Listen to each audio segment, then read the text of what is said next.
नमस्कार, मैं हूं विवेक शर्मा। पंजाब केसरी टीवी चंडीगढ़ देख रहे हैं आप। नेपाल में एक बार फिर से चीन के कब्जे का मामला तूल पकड़ रहा है। वहां पर विपक्षी पार्टी नेपाली कांग्रेस ने ओली सरकार पर गंभीर आरोप चढ़ा है।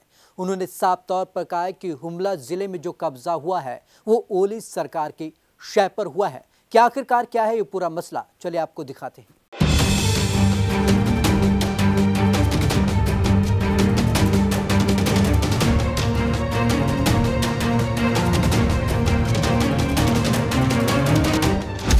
दोस्ती की आड़ में चीन नेपाल की पीठ में घोंप रहा खंजर। नेपाल की कई जमीनों पर चीन ने किया कब्जा। हुमला जिले के कई हिस्सों पर किया कब्जा। चीन ने हुमला जिले में बनाई 11 इमारतें। चीन की हरकत पर मौन है नेपाल की ओली सरकार। विपक्षी पार्टी ने कहा, सच छिपाकर सरकार देश को दे रही धोखा।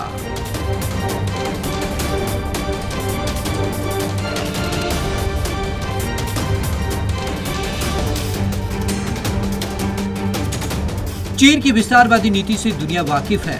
किस तरह वो दूसरे देशों की जमीन को साजिश के तहत धीरे धीरे हड़पता है, इस बारे में पूरी दुनिया जानती है। बाकियों की बात तो छोड़ दीजिए, वो उन देशों को भी नहीं बख्शता है जिनके साथ वो दोस्ती का दावा करता है। नेपाल भी उनमें से एक है।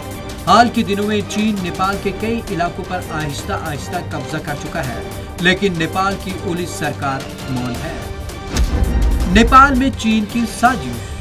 नेपाली कांग्रेस ने एक बयान में कहा कि ओली की अगुवाई वाली कम्युनिस्ट पार्टी की सरकार सच छिपाकर देश को धोखा दे रही है। पिछले महीने नेपाली मीडिया की खबरों में कहा गया था कि चीन ने हुमला जिले में 11 इमारतें बनाई हैं। नेपाली कांग्रेस ने क्या कहा? बुधवार को जारी बयान में नेपाली कांग्रेस ने सरकार पर गंभीर आरोप लगाए। इसमें कहा गया कि हुमला जिले में चीन के कब्जे से पहले तो सरकार ने इनकार किया, इसके बाद चुप हो गई। यह साफ तौर पर देशद्रोह का मामला है। सरकार अब सच पर पर्दा डालकर देश को धोखा दे रही है, जबकि कब्जे के सबूत मौजूद हैं। 2 किलोमीटर अंदर आ गई चीन की फौज। पिछले महीने जब हुमला में चीन के कब्जे की खबर वहां के स्थानीय प्रशासन ने दी, तो नेपाल की होम मिनिस्ट्री ने वहां एक टीम भेजी। इसकी रिपोर्ट अब तक सार्वजनिक नहीं की गई। हालांकि हिमालयन टाइम के सूत्रों के हवाले से बताया गया कि चीन की सेना इस इलाके में 2 किलोमीटर अंदर आ चुकी है। बताया जाता है कि चीन ने नामका नगरपालिका क्षेत्र में लिमी एरिया पर कब्जा किया है। हुमला जिला प्रशासन ने भी इस बारे में रिपोर्ट दी थी, लेकिन नेपाल का विदेश मंत्रालय कुछ बोलने को तैयार नहीं। अब नेपाली कांग्रेस इस पर सवाल उठा रही है। देश की संप्रभुता से समझौता कर रही ओली सरकार। नेपाली कांग्रेस ने कहा कि ओली सरकार देश की संप्रभुता से समझौता कर रही है और यह दुखद है। हम सरकार के रवैये की निंदा करते हैं। चीन उत्तर या दक्षिण में मौजूद नेपाल के किसी हिस्से पर कब्जा नहीं कर सकता। सरकार की चुप्पी देश के साथ धोखा है। नेपाल सरकार को एक डिप्लोमेटिक नोट के जरिए चीन से विरोध जताना चाहिए। विवाद की वजह क्या? नेपाल के अखबार काठमांडू पोस्ट में पिछले महीने एक रिपोर्ट पब्लिश हुई। इसके मुताबिक हुमला जिले में चीन की 11 बिल्डिंग्स बनाई गई हैं। स्थानीय लोगों ने इसकी शिकायत अफसरों से की। इसके बाद गृह मंत्रालय की एक टीम यहाँ पहुंची। वहाँ चीनी सैनिक मौजूद थे।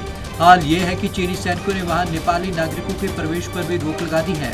बताया जाता है कि नेपाल की जमीन पर कब्जा करने के लिए चीनी सैनिकों ने यहां लगे कई पिलर गायब कर दिए। चीन की इसी चालबाजियों के विरोध में कुछ दिन पहले काठमांडू में चीन के एम्बेसी के बाहर सैकड़ों लोगों ने हाथ में बैनर और पोस्टर लेकर जिनपिंग सरकार की विस्तारवादी नीतियों के खिलाफ प्रदर्शन किया था।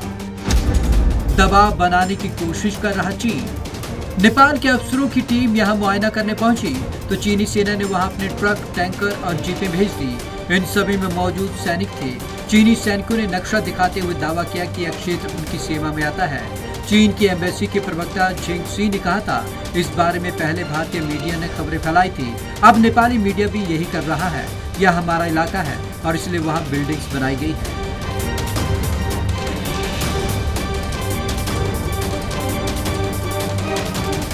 ऐसा कोई सगा नहीं जिसे चीन ने ठगा नहीं। दुश्मनों को छोड़ दें, लेकिन उसने अपने दोस्तों के पीठ में ही खंजर घोंपा हो। फिर चाहे नेपाल है चाहे पाकिस्तान, उसने इन दोनों को ही धोखा दिया है। अपनी विस्तारवादी नीति के चलते अब उनकी जमीन हड़पने की ओर उसकी पूरी नजर है। तो आज की इस खास रिपोर्ट में बस इतना ही। विवेक शर्मा को दीजिए इजाजत। नमस्कार।